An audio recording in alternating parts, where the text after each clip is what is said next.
Hey kids, now I know I said my next video was going to be the giveaway winners video, but I really wanted to make a video about this music video, and you can thank Miss Gossamer herself. Go check out her page, her website, her store, her TikTok, all of that, for letting me know this music video exists.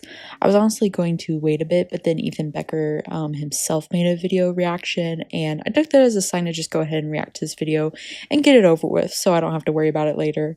Unless something else hilariously cringe happens that I can react to, then the next video after this one will be the giveaway video, I swear. And I'm sorry that I'm putting it off by one video, but I really felt like I need to make a video about this. So I want to start this off by saying I'm so sorry, but I'm not going to be nice in this one. I usually try to be as sensitive and considerate as I can with the videos I make, but I'm going to be a little bit of a bitch. If you want a nicer take and don't want to watch a gentle slash not so gentle roasting, then you can check out Senior Becker's video. His is a lot kinder. He has a lot more constructive criticism to say, and his video is a lot nicer than mine is going to be. Before I'm a little bit of bitch, I should tell you that I have history with this young woman. I made a video on her about a year ago that's now getting traction on Twitter because her music video went viral on Twitter. Not viral, but a lot of people in the animator community are clowning her for it, and so people are googling her name and searching her into YouTube and Twitter and Instagram, all that. And my video is coming up from a year ago that I made when she tried to say that our Lord Gris and Savior copied her art, and basically Lord Gris pulled a Thanos on her and had no clue who she was. I didn't include it into my old video, but essentially most young people on the internet believed Honey and Absinthe's story before they did their research and tried to understand both sides. They just saw an artist was saying, "This artist is copying me." And then of course Honey and Absinthe deleted the video, the TikTok that it's still on my YouTube channel, but she deleted the TikTok where she talks about Lord Gris stealing her art. But people just started attacking Lord Gris and giving her like death threats and people calling her a thief, and yeah, it was a bad situation. And then on top of that, she never apologized or took accountability or anything for that situation. She just deleted her call out video and blocked and deleted people who mentioned it on her Instagram comments. That's why if you go back around that time, about a year ago, she doesn't have many Instagram comments compared to the views. Like a video or a reel will have like 1K views or 2K views, but then like maybe like 5 comments. You know, the balance is off because she gets rid of people who talk about it. And then she blocked me on a lot of stuff because I'm one of the only people who made a video about that situation at the time. So if you want to know more about that, please check out my old video on that topic. I was a lot shyer and I didn't have like the confidence to speak eloquently in videos, so excuse that, and the old graphics and such in the old video. Or you can check out the Imaginary Kings video on that. I'll link that as well. She covers it a little bit. So basically, without covering up my bias of this person, I don't like her. Like, I'm sorry. I don't like her. I don't like her as a person. I don't like her work ethic. I don't like the way she acts online. So I'm not going to try to hide that. But I don't like her. Another thing that landed her some attention in the art community, if you could say attention, was her video on leaving Disney and her, in my opinion, entitled attitude about leaving Disney because she wanted more responsibility and more power as a newbie, and they wouldn't give it to her, so she quit her job. Allegedly is what she said. But of course, you should check out her video for yourself and make your own conclusions on why she left Disney. And then Ethan Becker also does a good breakdown of that video from a while ago. Again, a bit nicer than I am and a bit nicer than I do. So you can check his out if you need more information, especially because I am not very well known and Ethan is in general in social media and also in the art or animation industry, so you can check out Ethan's video. Now I would like to get into the music video, which will say I watched like the first 45 seconds when Goss sent it to me, and then I turned it off because it was making me chuckle, and I was like, oh, I should do a genuine reaction like watching this while I'm editing. I think that'll be more fun. I'm also not going to go over the entire music video. I'm just going to go over the first like minute and a half to 2 minutes, just because the last minute of the song it's not really anything I can point out. It's kind of like, not to be disrespectful, even though I apologized I was going to be a bitch in this video. It's boring, the last minute, except for the very last line. So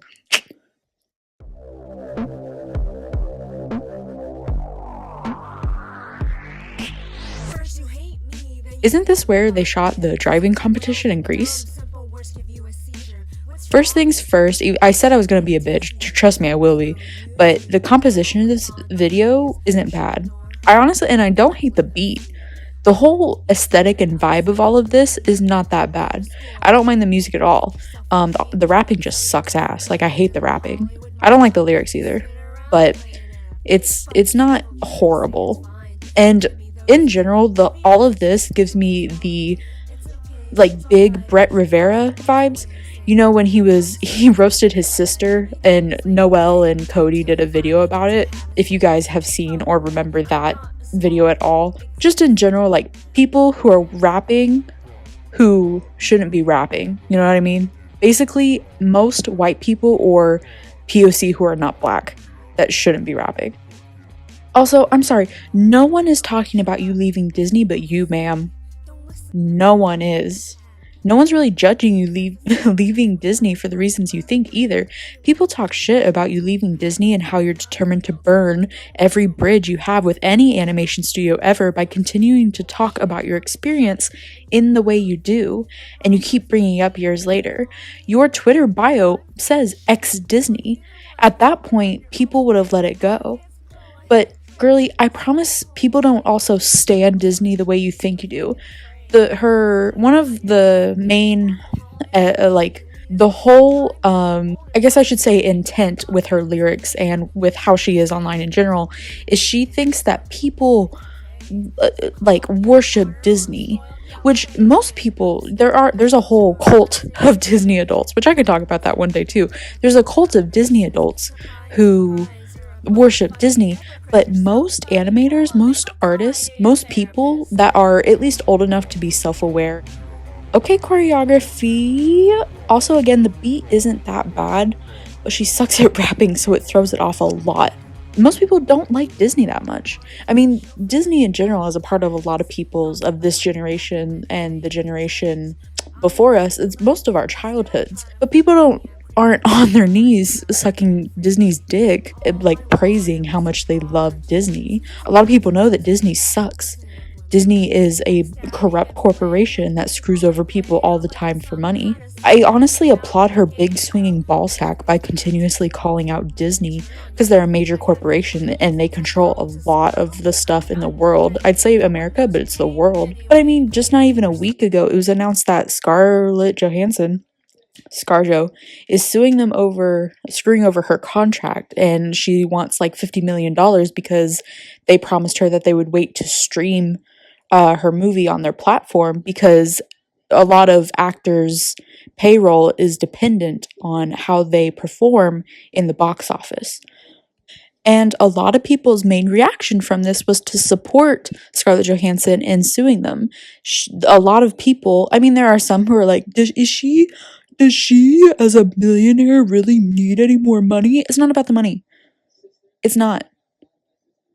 It's about a contract that was broken. Whether it was $5 million, $500, $50. I don't want to talk whether or not Scarlett Johansson needs the money or needs to sue Disney to survive financially. I'm sure she is a very well-paid actress and she can survive without the money. But most people on the internet right now are like, hell yeah, girl, sue Disney, get your coin. Most people are supportive of what Scarlett Johansson is doing. So most people that aren't Disney fanatics don't have Mickey Mouse's chode in their mouth, gargling it like mouthwash. And if I didn't know any better, I would say you actually got fired and can't let the shit go. Because most people who leave positions and they quit and they leave, they usually don't continuously bring it up. I said this a year ago, not in my video, but in general when I was talking to people about this topic. I said I think she got fired. Because that would make more sense why she can't let it go, is that she got fired and she can't handle rejection. But I'm not here to theorize about that. I'm just trying to review this. This all gives me the same energy as someone who, and I can't tell you her personal life experiences, especially since she is an Asian woman and I am a white woman, and my opinions based off what I see and what she presents on the internet. But this does give me the same energy as someone who was rarely told no or rejected properly in life. And when I say rejected properly, I just mean generally by her parents, by peers, in school or work environment growing up. You learn how to handle criticism and rejection in these different periods of your life. And I feel like she didn't get that. I feel like she never was denied. I don't know. I'm thinking of an experience that would make sense in my head that would, but I'm thinking like her parents, she wanted a toy and her parents told her no growing up. She wanted an A on something, but she got a B. She wanted these shoes, but she couldn't afford them. She wanted to have a day off, but her boss made her work anyway. You know what I mean? Like, I feel like she did not get a lot of this. And there's some sort of like,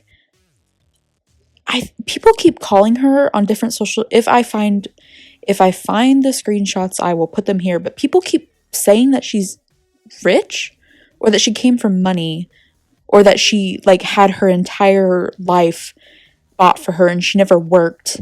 And that's why the whole Disney thing rubbed her the wrong way, is that she was expecting to have all these responsibilities and to be in charge very quickly, and she bought her way up there. Or she was supported financially up to the point to get to up there in Disney, and then she realized that money can't get her everything. She does actually have to work for stuff. So there is some weird dialogue on the internet that she's born rich and has money, but I don't know. Again, I'm not going to make assumptions about her life experiences, but this in general just feels like a very entitled music video. Not like she's actually taking power back from an entity that did her harm. Like, I'm not getting, from when I watch this, I don't feel like she's girl bossing. I'm not like, hell yeah, girl, fuck Disney, fuck what they did to you, get your coin, bitch. But like, this feels like a girl who worked at CVS and she wanted the manager position at CVS, and then they said no, and then she quit and then made a music video about not getting the manager position at CVS. Cafe. Some call me a martyr or a spoiled yellow Asian. Oops, there goes your plastic persuasion. So, little thing here, I specifically wanted to address the spoiled part of this more than the other part, because I'm sure as a woman in the industry, especially a POC woman, that she's endured a lot of backlash and struggles to get to where she was. But I find it very telling that spoiled was the specific word that she chose to use. Because in her videos and her podcast especially, that's how she comes off to me, is someone who is or was a little spoiled and has a slightly closed off worldview. If you confront her on Twitter or YouTube about any of the things that she said, she's very, like her Twitter, she's very confrontational. She's a very big air of importance about herself on Twitter. It's very fascinating to me, actually. We use the word attacking too loosely on social media, but I understand why people are, for lack of a better word, roasting her, questioning her motivations to make the music video, all of this. I understand, because I mean, most people face rejection or disappointment, especially in their career path, and they shrug it off. They keep it pushing. You try something else, you do something else, you follow a different path, you try different things. You don't whine about it for a year and then make a whole music video about it, you know?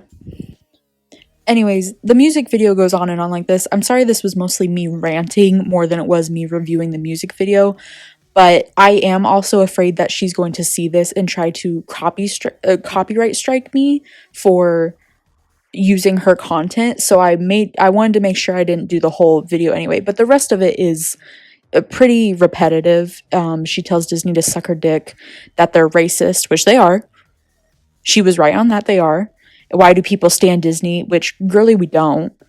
And when she says stan Disney, she doesn't say stan, but when she's saying that people like worship Disney on their knees, she's not talking about Disney adults. In her head, she thinks Disney is like top animation corporation, which they are, but there are others.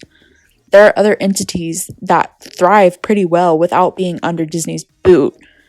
But for her, for some reason, I don't know. She seems a little obsessed. She says she lives in everyone's head rent-free, which she does not, because most people's reaction to her is, who are you? Like on Twitter, on Instagram, a lot people are just, girl, who are you? Why are you doing this? A lot of people under Ethan's comment section are like, who is this girl? And of course, to buy her merch. Buy my merch, bitch. Personally, I think you should check it out yourself, but the biggest thing about all this is her reactions to people's reactions about the music video. Like the comments on the video, the comments under Ethan's video, the comments on her Twitter, her fighting people on Twitter when they say they don't like it and it's bad. It's just funny. This whole thing is comical. Someone called her the Trisha Paytas of the YouTube community, and while I wouldn't go that far, I would agree that she's more of a spectacle in this art community more than anything else at this point. And this tweet is tone deaf as fuck. This is the... Oh my god, I read this and I literally like adjusted my glasses and closed the lid of my laptop when I saw this tweet. This is such a tone deaf tweet. That's all I have to say about the music video. This was more of a comprehensive check into Honey and Absinthe's current life situation. It seems that over the course of a year or so, she has not developed or changed as a person and is still pulling these large stunts for attention. But it kind of makes me feel bad for her, because if you look at the views to the likes to the follower ratio of her platforms, you would see it's not working very well. So, oh well. I hope you enjoyed this video. I'm sorry that the next video I published, aka this one, isn't the giveaway video. I'm very sorry about that, even though I said it would be this video. I just really thought this situation was entertaining and funny to me, so I just wanted to comment on it. But I do promise the full-fledged video after this one is going to be the giveaway one. I pinky promise. Again, sorry. But anyways, I love you. I think you're amazing. And I hope you have a great rest of your day. And I'll see you soon. Bye. Bye-bye. Bye. Bye.